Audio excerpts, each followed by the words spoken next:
Hello नमस्कार, स्वागत है आपका डेली करंट अफेयर्स क्लासेस में। करंट अफेयर्स आपकी प्रिपरेशन का एक इम्पॉर्टेंट पार्ट है, तो जुड़ जाइए हमारे साथ, ज्वाइन कर लीजिए चैनल को, लाइक और सब्सक्राइब कर दीजिए। आज हम 26 जुलाई के करंट अफेयर्स को कवर करते हैं। आइए स्टार्ट करते हैं। पहली न्यूज़ है, it is about Nita Ambani ji से जुड़ी हुई न्यूज़ है। अभी रिसेंटली आपने वैसे ये नाम सुना होगा, नीता अंबानी, मुकेश अंबानी, तो ये आपको वो पूरी वेडिंग का जो फंक्शन था वो याद आ जा रहा होगा। दुनिया भर के सेलिब्रिटीज़ इसमें इनके बेटे की वेडिंग जो सेरेमनी थी उसको अटेंड किया उन्होंने। सेरेमनी कह लीजिए, फंक्शन जो था पूरा। लेकिन यहाँ पे न्यूज़ है, it is related to Paris Olympic 2024। और पेरिस ओलंपिक क्यों आ रहा है यहाँ पे? क्योंकि ये इंडियन ओलंपिक कमेटी या इंटरनेशनल ओलंपिक कमेटी जो कहते हैं हम, उसकी क्या बन गई है? मेंबर बन गई है। ठीक है, इंडियन नहीं, इंटरनेशनल ओलंपिक कमेटी की मेंबर है इंडिया की तरफ से, और इंडिया की तरफ से फर्स्ट वुमेन है। ठीक है, सो दैट्स वाई ये इंपॉर्टेंट पार्ट हो जाता है। इनको यूनैनिमसली री इलेक्ट किया गया है आईओसी के मेंबर के रूप में। और यूनैनिमसली का मतलब ये हुआ कि इनके अगेंस्ट जब इलेक्शन वोट हुआ तो कोई इनके अगेंस्ट नहीं, 100% वोट इनके फेवर में मिला। ठीक है, तो बिल्कुल किसी चीज़ की कमी तो है नहीं। So on July 24 announce that Nita Ambani has been reelected unanimously as the IOC from India at the 142nd session. तो इंटरनेशनल ओलंपिक कमेटी का जो 142nd सेशन हुआ है उसमें नीता अंबानी को यूनिनैमिसली इलेक्ट कर लिया गया है इंडिया की तरफ से इंटरनेशनल ओलंपिक कमेटी के मेंबर के रूप में। और इससे पहले भी मैं आपको बता दूं, 2016 में इन्होंने ये रिकॉर्ड बनाया कि पहली इंडियन वुमेन जो आईओसी का मेंबर बनी। ठीक है, अब इसका क्या है, आईओसी का मेंबर बनने से क्या इम्पैक्ट पड़ेगा? इम्पैक्ट यही पड़ेगा कि आप देखिए, ऑलरेडी इन्होंने काफ़ी इम्पैक्ट इसके ऊपर डाला हुआ है कि इंडिया के अंदर स्पोर्ट्स को आगे और स्पॉन्सर करना, उसको और आगे ले जाना, ज़्यादा से ज़्यादा यूथ जो स्किलफुल है स्पोर्ट्स में उनको एक सपोर्ट प्रोवाइड करना। तो ये सारी चीज़ें इन्होंने किया भी है, सपोर्ट प्रोवाइड भी करती हैं, और आगे और फ्यूचर को ब्राइट करने की कोशिश की गई है in the field of sports. तो आप सबको पता ही है कि she is a founder and chairperson of Reliance Foundation, and Nita Ambani seeks to empower millions of Indians and resources and opportunities, कि आगे जिनको ज़रूरत है उनको रिसोर्स और अपॉर्चुनिटीज़ प्रोवाइड करना। इसके अलावा अगर स्पोर्ट्स के फील्ड में हम बात करते हैं तो बहुत सारे इनिशिएटिव इनके द्वारा लिए जा रहे हैं, एजुकेशन, हेल्थ, आर्ट, कल्चर, अलग अलग चीज़ों में आप देखेंगे रिलायंस का एक बहुत बड़ा कंट्रीब्यूशन देखने को मिलता है पूरे देश भर के अंदर। Nita Ambani was first appointed, तो ये मैंने आपको बता दिया है कि पहली थी जिनको 2016 के में इंडिया की तरफ से इंडियन ओलंपिक कमेटी का मेंबर बनाया गया। और ये हुआ था पहला अपॉइंटमेंट 2016 में रियो डी जेनेरियो जो कि ब्राज़ील में है, वहाँ पे ओलंपिक गेम्स में ये अनाउंसमेंट हुई थी। और तभी से first women to join the IOC, Nita Ambani has already made great strides for the association, also championing India's sporting ambitions and Olympic vision. ठीक है, बाकी ये न्यूज़ तो आपको पता ही होगा कि हम बात कर रहे हैं अगर पेरिस ओलंपिक की, तो इसकी शुरुआत अभी 26 जुलाई से ही शुरुआत इसकी हो जाएगी, अगस्त में पूरा चलेगा ये। और वर्ल्ड लेवल पे सबसे ज़्यादा स्पोर्ट्स इवेंट्स और वर्ल्ड लेवल पे जिसको सबसे ज़्यादा मान्यता दी जाती है वो हमारे ओलंपिक गेम्स ही होते हैं। ठीक है, क्योंकि इसमें all over the world best skills जिनकी होती है वो पार्टिसिपेट कर रहे होते हैं, अलग अलग वर्ल्ड कॉम्पिटिशन से निकलने के बाद वो वहाँ पहुँचे होते हैं, जीतने के बाद। Next news is about what? It is about Indian Army contingent to participate in joint military exercise। एक joint military exercise हो रही है जो कि आए दिन आप कई military exercises का नाम सुनते रहते हैं। मैंने अपने प्रीवियस वीडियो में एक लिस्ट दिया था, पर्टिकुलरली एक करंट अफेयर में मैंने आपको पूरा लिस्ट में बताया था कि कौन कौन सी इंपॉर्टेंट मिलिट्री एक्सरसाइज सभी देशों के साथ इंडिया प्रैक्टिस करता है। उसमें कई बायलैटरल होती हैं और कई मल्टी नेशनल कंट्रीज़ उसमें पार्टिसिपेट करती हैं। तो इस बार जो ये मिलिट्री एक्सरसाइज है इसका नाम है खान क्वेस्ट 2024। कहाँ हो रहा है? मंगोलिया में। तो इसके नॉर्थ में आपको रसिया देखने को मिलेगा, रसिया के अगर साउथ में अगर हम देखें तो मंगोलिया आपको मिल जाएगा। खान क्वेस्ट 2024 ये याद रखना है, एक्सरसाइज का नाम है, और ये मल्टीनेशनल मिलिट्री एक्सरसाइज है। अब आप कहेंगे कि क्या ज़रूरत पड़ जाती है, अलग अलग देशों की आर्मी एक्सरसाइज कर रही है, इसकी क्या ज़रूरत है? तो they are practicing, they are rehearsal कर रहे हैं वो ट्रेनिंग करते हैं आपस में मिल के, इसलिए कि एक कोऑपरेशन बना रहे, एक दूसरे के वेपन्स को कैसे चलाना है उसकी टेक्नोलॉजी से रिलेटेड इन्फॉर्मेशन इनके पास रहे। इसकी रिक्वायरमेंट ये पड़ जाती है कि बहुत सारी ऐसी जगह हैं जो पीस कीपिंग फोर्सेस के रूप में इन अलग अलग देशों की आर्मी को एक साथ मिलके बहुत सारे मिशन कंप्लीट करने पड़ जाते हैं। ठीक है, यूनाइटेड नेशन जो बॉडी है, दो देश आपस में लड़ रहे हैं तो वहाँ पे अगर उस वॉर को रोकना है या कहीं पे मान लीजिए कि टेररिस्ट अटैक की ही बात है और यूनाइटेड नेशन अगर एक्शन ले रहा है तो वहाँ पे वो भेज देगा पीस कीपिंग फोर्सेस को, और ये पीस कीपिंग फोर्सेस अलग अलग देशों की बटालियन से मिलके बनी होती हैं। ठीक है, तो आपस में जब कोऑर्डिनेशन अच्छा होगा तभी तो वो मिशन को सक्सेसफुली टैकल कर पाएंगे, मतलब मिशन सक्सेसफुल हो पाएगा। So that's wow it becomes very important, coordination बहुत ज़रूरी है। 21st multinational Khan Quest exercise will be held in Mongolia, capital of Ulan Bator, Mongolia. तो मंगोलिया का जो कैपिटल है उलान बातर, मंगोलिया, वहाँ पे ये 27 जुलाई से लेकर 9 अगस्त तक कंडक्ट कराया जाएगा ये एक्सरसाइज, और बहुत सारे देशों की जो आर्मी है उसमें पार्टिसिपेट करेगी। Khan Quest is an annual multinational military exercise co-sponsored by the US Indo Pacific command, कि आपको पता है 6 इंपॉर्टेंट कमांड है अगर हम यूएसए के कमांड की बात करते हैं ऑल ओवर द वर्ल्ड देखने के लिए चीज़ों को, और यूएस का जो इंडो पैसिफिक कमांड है वो इसको कंडक्ट कराता है, और साथ में मंगोलियन आर्म फोर्सेस जो हैं उनके साथ मिलके इस बार होस्ट किया जा रहा है मंगोलिया के अंदर। ठीक है, ताकि रीजनल पीस और सिक्योरिटी को बढ़ाया जाए।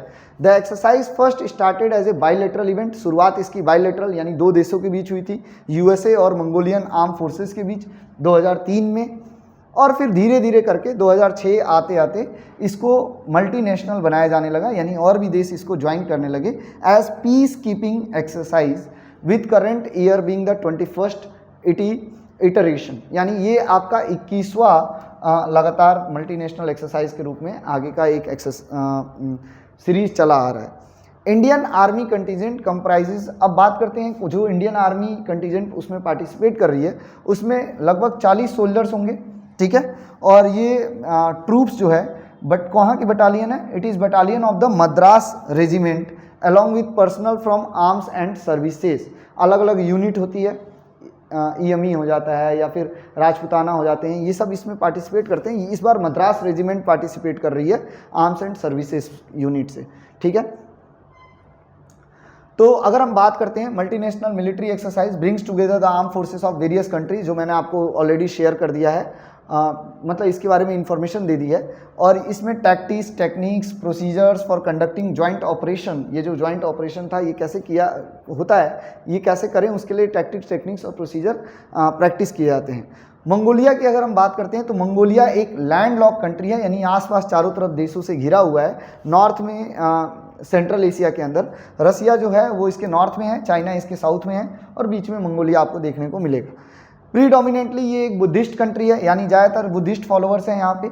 ठीक है, और तिब्बतन ब्रांच ऑफ बुद्धिज़्म यहाँ फॉलो की जाती है। कैपिटल है उलान बातर, और करेंसी बात करते हैं तो तुगरिक इसकी करेंसी है। एज यू ऑल नो, कोई भी देश न्यूज़ में जब आता है तो उसकी करेंसी, उसके जो लीडर होते हैं उसका नाम आपको पता होना चाहिए, उसके कैपिटल पता होना चाहिए। प्राइम मिनिस्टर यहाँ पे जो है उनका नाम है Luvsannamsrai Oyun-Erdene, whatever the correct pronunciation, I hope आप ये नाम याद रखेंगे। ठीक है, ओके, नेक्स्ट इन न्यूज़ 26 जुलाई और क्या इंपॉर्टेंट इसके सिग्निफिकेंट हैं, तो हमारे लिए अगर बात करते हैं भारत के लिए तो बहुत बड़े दिन के रूप में इसको सेलिब्रेट किया जाता है। It is celebrated as Kargil Vijay दिवस।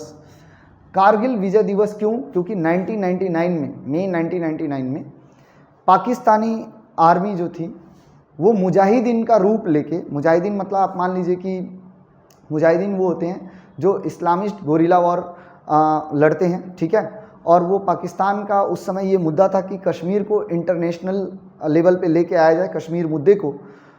और जो कारगिल वाला एरिया है, सियाचिन वाला हमारा एरिया है, लद्दाख, और अगर बात करते हैं कश्मीर वाला एरिया, तो वहाँ पे आप देखिए कि वो जब सर्दियों का मौसम आता है तो बहुत ज़्यादा ठंड हो जाती है।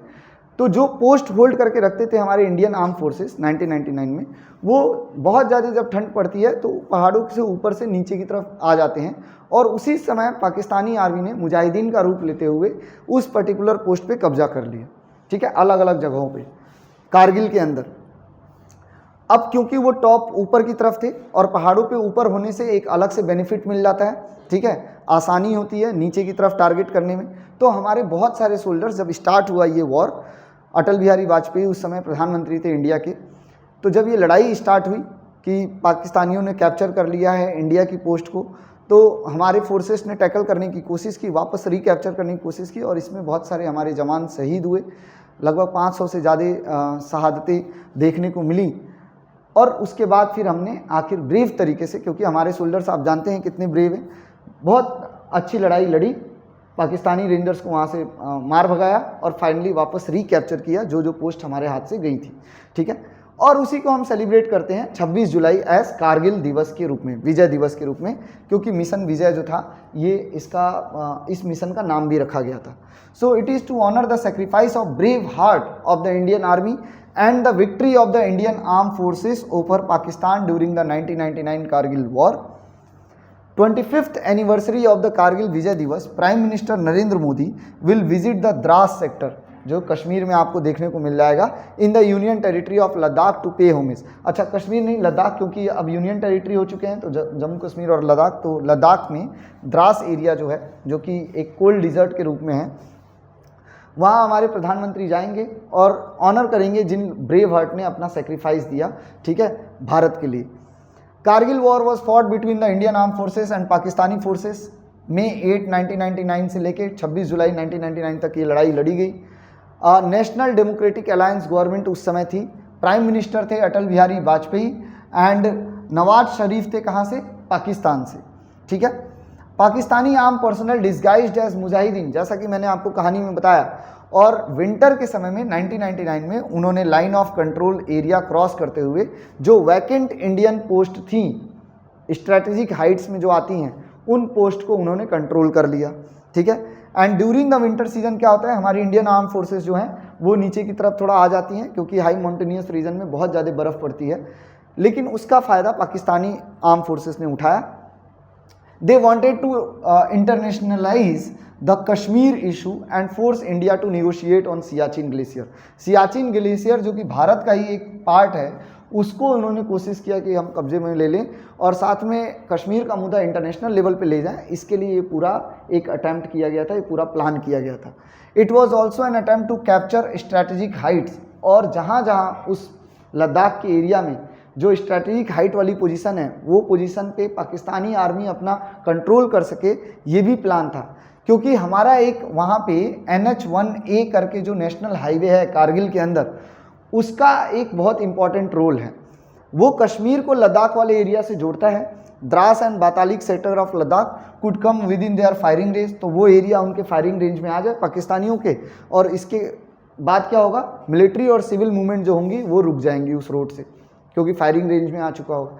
तो बहुत ही इंपॉर्टेंट पॉइंट था वो हमारे लिए, और वहाँ पे जाके पाकिस्तानी आर्मी बैठ गई थी। अब the NH-1 is crucial for the Indian Army as it joins Ladakh with Srinagar and it is vital route through which it supplies food and arms to its bases in Siachen Glacier, and Siachen Glacier is under the control of Indian Army and is the world's highest battlefield. आज के समय में Siachen glacier हमारा Indian army के control में है।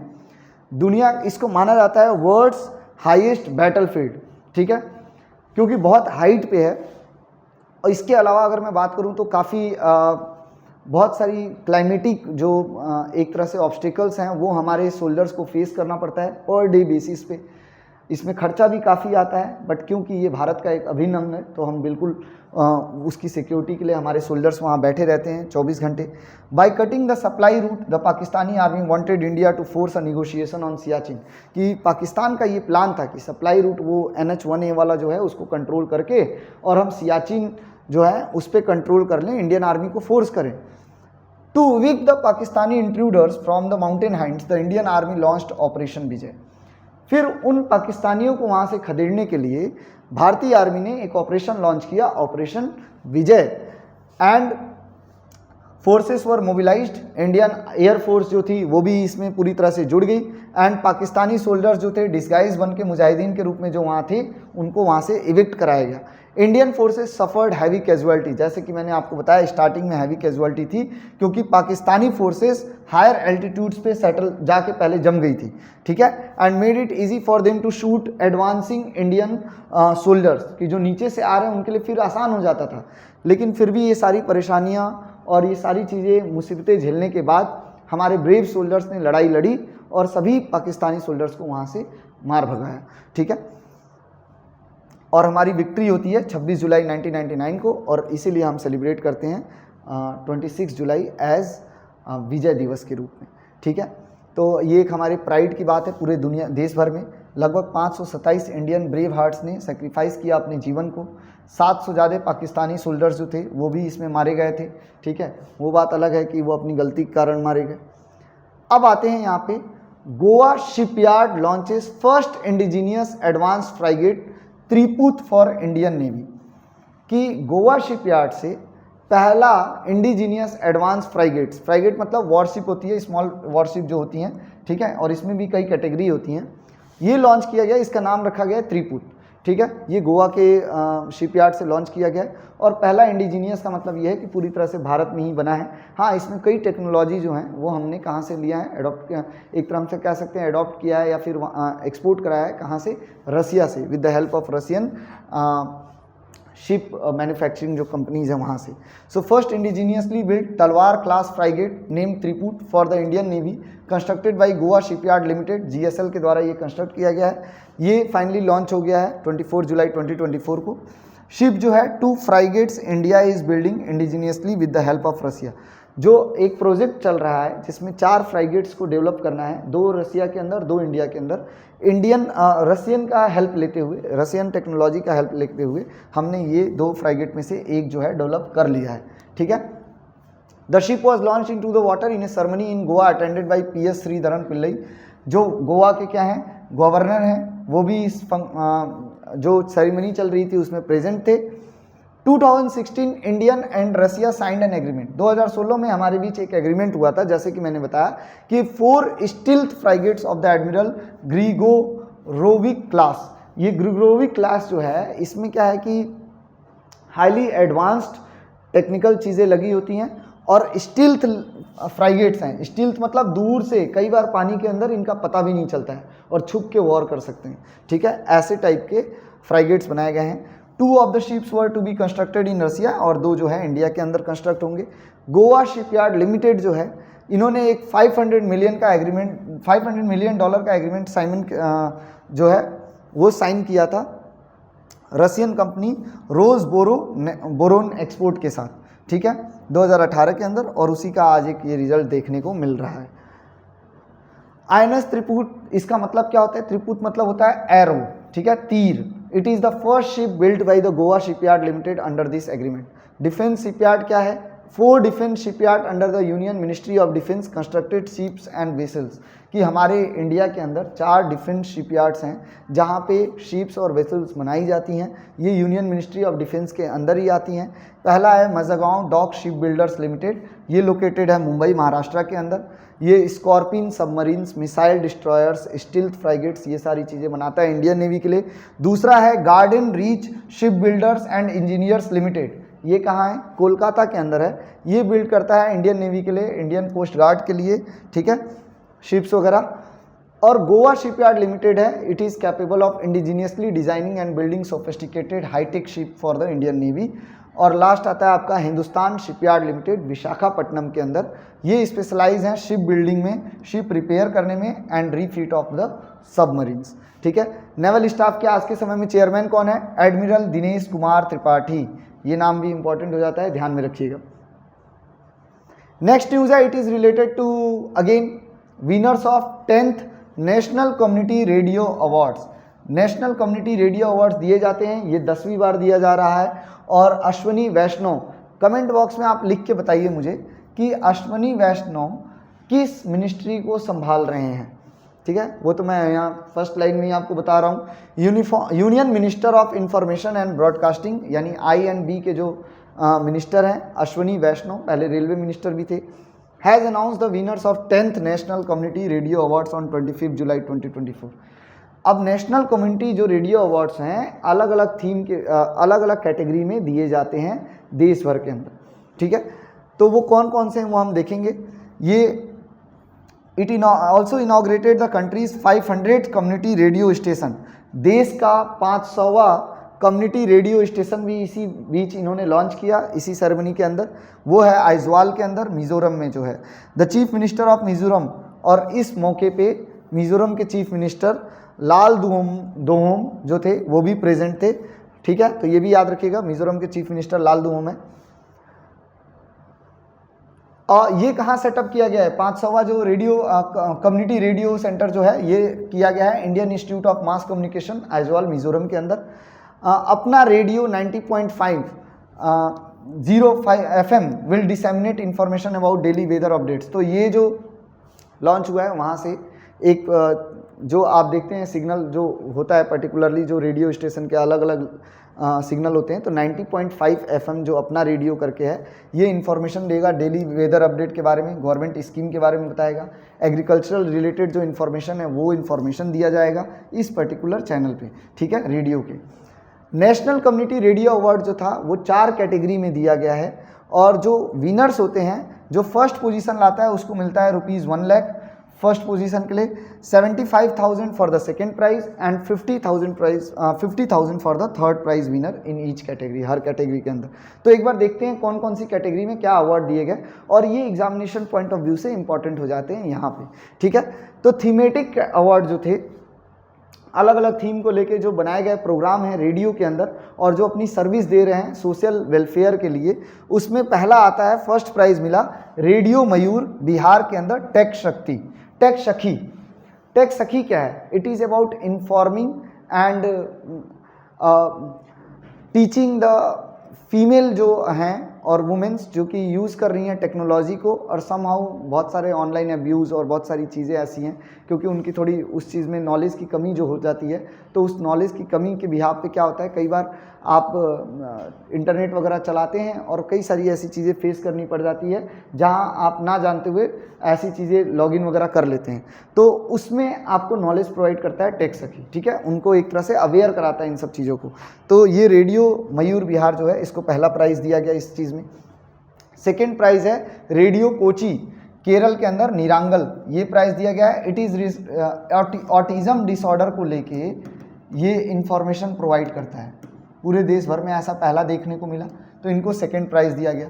Hello Doon Uttarakhand मेरी बात करके है, अगेन सोशल वेलफेयर के लिए काम करते हैं, तो इसको थर्ड प्राइज़ मिला। Most innovative community engagement award, अब ये दूसरी कैटेगरी आ जाती है, इसमें पहला प्राइज़ मिला है यार लवानी सांगली महाराष्ट्र फॉर कहानी सुनंदाची। सेकेंड प्राइज़ मिला है वैलाग मनोली को, तमिलनाडु से बिलोंग करते हैं, let's build a new norm, ठीक है, तमिलनाडु का ये प्रोग्राम है let's build a new norm, तो इसको सेकंड प्राइज़ मिला है। और थर्ड प्राइज़ मिला है सलाम नमस्ते उत्तर प्रदेश का जो प्रोग्राम है मेड दीदी, ठीक है। Promoting local culture and award, local culture को प्रमोट करने वाले जो प्रोग्राम है रेडियो के ऊपर, उसमें पहला प्राइज़ दिया गया है रेडियो ब्रह्मपुत्रा असम के अंदर इगारेकम, ठीक है, इसको मिला है। सेकेंड प्राइज़ मिला है रेडियो कोटागरी तमिलनाडु के अंदर, और प्रोग्राम का नाम है एन मकालुंदन ओरू पयनाम, ठीक है, maybe I am not able to pronounce it clearly. और थर्ड प्राइज़ दिया गया है रेडियो एक्टिव बिहार के अंदर अंग प्रदेश की अद्भुत धरोहर, ठीक है। और फोर्थ कैटेगरी जो है it is about sustainability model award, इसमें पहला प्राइज़ मिला है रेडियो बेंजिगर केरल के अंदर, सेकेंड प्राइज़ है रेडियो नमस्कार उड़ीसा का है, और थर्ड प्राइज़ मिला है रेडियो अंतरवाणी जो कि कर्नाटका से बिलोंग करते हैं। तो इस तरीके से ये रेडियो कम्युनिटी अवार्ड्स जो हैं ये आपको देखने को मिल जाएंगे। यहाँ पे आज के करंट अफेयर्स कंप्लीट हुए। इसके साथ मैं आपको जैसे हर बार कहता हूँ कि there are certain topics which is again very important for your preparation, तो उसमें से कुछ रिसर्च कर सकते हैं आप सेल्फ रिसर्च में। इंपॉर्टेंस ऑफ हाइड्रोजन फ्यूल का क्या इंपॉर्टेंस है आज के सिनेरियो में, distressed side of the economy क्या होता है, ठीक है, इसके ऊपर आप थोड़ा डिटेल इन्फॉर्मेशन गैदर कर सकते हैं। Status of early childhood care and education in India क्या है आज के समय में, एक इसके ऊपर स्टडी बनती है। रेयर डिजीज़ क्या होती हैं, ये भी जानना जरूरी है। And what are the personal laws of non Muslim religions, कुछ आप मुस्लिम रिलीजन में पर्सनल लॉ शरिया कानून वगैरह सुना है, नॉन मुस्लिम रिलीजन के पर्सनल लॉज क्या हैं उसके बारे में आप थोड़ा स्टडी कर सकते हैं, जो आपकी प्रिपरेशन के लिए हेल्पफुल रहेंगे। अब जैसे कि हर बार हम क्या करते हैं, रिवाइज करते हैं थ्रू द क्वेश्चंस, कि हम एक बार देखते हैं कि हमने जो अभी पढ़ा वो सब याद भी हो जाए, ठीक है, क्वेश्चन के फॉर्मेट में। तो recently who is unanimously reelected as international Olympic committee member from India. मैं जैसे जैसे आंसर करूंगा आप कमेंट बॉक्स में अपने आप को रीचेक करने के लिए आंसर कर सकते हैं, अपने ही आंसर को रीचेक करने के लिए। तो इसका राइट आंसर हो जाएगा Nita Ambani. Which country host the Khan Quest military exercise. Khan Quest military exercise किसने होस्ट किया है, जो कि एक मल्टीनेशनल एक्सरसाइज है, Mongolia. Where will be the 21st multinational military exercise Khan Quest will be held, again very easy, Mongolia के capital Ulaanbaatar में, ठीक है। What is the currency of Mongolia, क्या है, तुगरिक, तुगलक का नाम याद आते हैं। On which day is the Kargil Vijay दिवस ऑब्जर्व, 26 जुलाई, आज के दिन कारगिल विजय दिवस सेलिब्रेट किया जाता है। In which year was the Kargil war between India and Pakistan fought, ये हुआ था 1999 में। उस समय दोनों देशों के प्रधानमंत्री जो थे, एक बार आप कमेंट बॉक्स में लिख के आंसर बता दीजिए, मैं आपके कमेंट को लाइक करूंगा अगर राइट आंसर होगा तो, ठीक है। Who was the prime minister of India during the Kargil war, ये लीजिए पहला क्वेश्चन तो यही आ गया। तो ये थे अटल बिहारी वाजपेयी, एक आंसर मैंने आपको कर दिया, ठीक है। कोड नेम क्या था, जो ऑपरेशन था कारगिल वॉर के समय, जहां से एविक्ट करना था, पाकिस्तानियों को एविक्ट कराना था वहां से, ठीक है, तो ये था ऑपरेशन विजय, इसीलिए हम सेलिब्रेट करते हैं Vijay Diwas. Which shipyard has constructed the Indian navy steel frigate Triput, कौन से शिपयार्ड ने कंस्ट्रक्ट किया है भारतीय जो स्टील फ्राइगेट है त्रिपुट को, गोवा शिपयार्ड लिमिटेड ने, GSL। Who is current chief of naval staff, आज के समय में कौन है, दिनेश कुमार त्रिपाठी, ठीक है। Who announce the winners of 10th national community radio awards, किसने, तो IB मिनिस्टर हमारे हैं Ashwini Vaishnaw. Where was the 500th community radio of India have been inaugurated recently, कहाँ इनॉग्रेट किया गया है, आइजवाल मिजोरम के अंदर। This is all for today, I hope this session is helpful for you. Channel को लाइक और सब्सक्राइब कर दीजिए, मिलते हैं नेक्स्ट क्लास में, बाय बाय।